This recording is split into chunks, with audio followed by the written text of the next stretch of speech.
Okay, today guys, I'm going to show you the best VFL Pro Clubs winger build on FIFA 21. This is a VFL build. You can see already we've got the height and weight already on the screen. 5'8", 152 pounds. I'm going to get straight into the video. Don't want to waste any of your guys' time, so you can get straight into using this. But it is a VFL Pro player build, like I said at the start. So it is really good as well. I've tried this out, and 5'8" and 152 pounds is perfect. It's what the pros use. I've tried it out. It works really well in pro clubs. This doesn't matter if you're playing left wing, right wing, left mid, right mid, pretty much the same anyway, doesn't matter what side you're on, this is what you want to be going with. So 5'8", it's obviously quite small, but when you're a winger, you do want to be small because it really helps with the agility and the speed and stuff, and the balance as well. And if you go too light, you will just get knocked off the ball, a bit like Sterling in Ultimate Team, or if you played with Sterling before, you get knocked off the ball way too often if you're too light. But if you're too heavy, you'll find yourself losing a lot more agility and also becoming a lot slower. So 5'8" and 152 pounds is the sweet spot for this formation. For this build here. For the gameplay position, obviously put that to midfielder. Role, go to left or right, like up to you which one you want to go with. So you can go position forward, left or right. But I think I've seen every single person so far go midfielder and then go role left or right. I'm not really sure why, but that is what they all seem to do. I think it has something to do with the playing style. Yes, it does. So if you go forward and then go left or right, you can see you can't change your playing style. So you really do want to be going midfielder and then putting your role to left or right depending on which side you want to play on. And then playing style, make sure you have that on winger. That is very important. You want to be using winger because it really does help with the in-game stats, making you more like a winger, making you better in game. For the foot, it's really up to you. If you're playing on the left, for example, doesn't mean you're going to have to use your left foot. If you use your left foot, you're more likely going to be better at crossing the ball and running down the wing. But if you use your right, you're going to be better at cutting inside and shooting. But once you get 5-star weak foot anyway, it doesn't really make any difference. So that is up to you what you want to do there.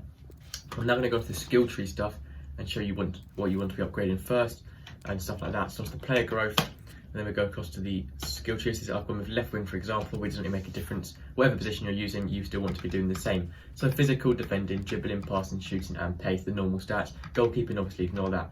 So pace is by far the most important stat on this build.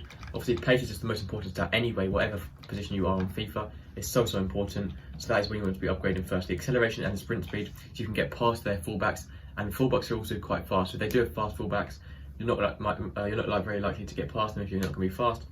So you do want to make sure you are fast. Pace, there's not really too much to upgrade, as you can see. It's literally just acceleration and sprint speed. So once you've done pace, next I recommend dribbling over shooting. Reason for this, shooting is obviously very important when you're an attacker, but you're probably still not going to be shooting that much.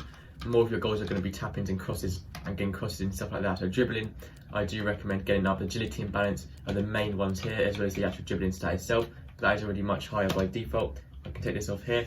So if I go back to default, you can see dribbling is still high anyway. Agility and balance are quite low, so you do want to be getting those up. Skill moves is up to you. I do recommend going with at least 4-star skill moves because wingers probably the most important position on the pitch for skill moves. So I recommend at least 4-star. It's only costs free skill points to get all of these with the skill moves as well, and also get your agility or some other stats up as well. So you can see it gets your ball control up, your dribbling, and yeah, so ball control and dribbling does go up just from upgrading your skill moves, as you can see. So I'll show you by default. You can see it's on 84 for dribbling and ball control with 3-star skill moves. You go down to here, even this one, this one here. So skill moves gets you up to 4-star skill moves, and you get those extra stats as well for only 3 skill points. So it is worth doing that. Yeah, so that is it for the dribbling part.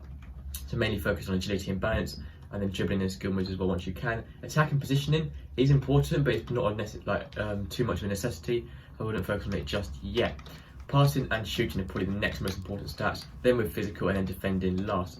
So passing is very important because you want to be making sure, so your crossing stat is already quite high by default, but you want to make sure you can get really good crosses in, because as a winger you're going to be doing all the crossing, getting those crosses into your two strikers in the box, or just whoever's in the box there. So that is very important. If you're getting perfect crosses on as well, also if you're taking the corners as well, you do want to have good crossing stats. So I recommend crossing and long passing are quite high. Short passing is quite good by default.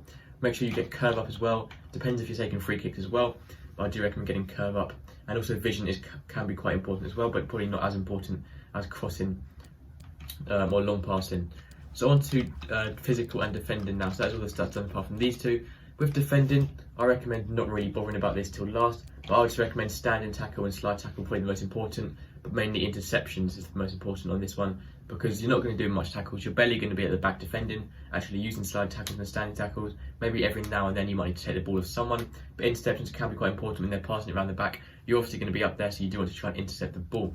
Physical, I recommend getting your strength and stamina up mainly. Jumping can be important, but when you are small, you're not very likely to be able to score headers anyway, so it's probably not too important, but I would get a bit of jumping up, but mainly focus on stamina. That is very important. You still want to be at your max pace, so you still want to be able to run very fast past those fullbacks, even at the end of the game when they're low on energy.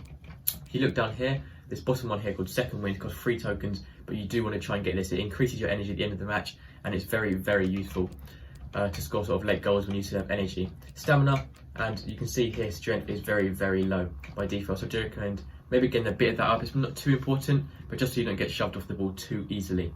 So that is pretty much it for this video. That is the VFL winger build, left wing, right wing, left mid, right mid, wherever you want to play. That is it for this video, guys, so thank you for watching.